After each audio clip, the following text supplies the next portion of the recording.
Right. So Tim's 66 Le Mans, I drove it earlier this morning, and it was exceptionally lazy, and it would stumble. Like you'd go to hit the throttle, and it would bog down. So I've adjusted the timing and the idle. We are mucho better now. Nice and smooth.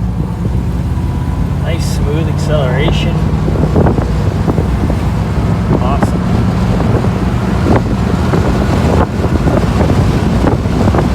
Windy today.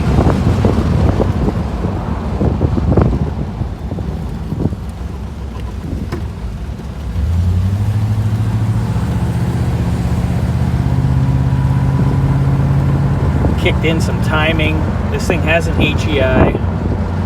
You know, your usual big cap HEI, which is a good upgrade if you're not worried about being stock appearing and getting nitpicked.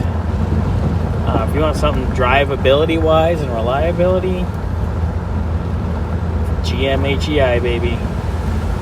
Every parts store has cap, rotor, coil, module on the shelf, no matter what.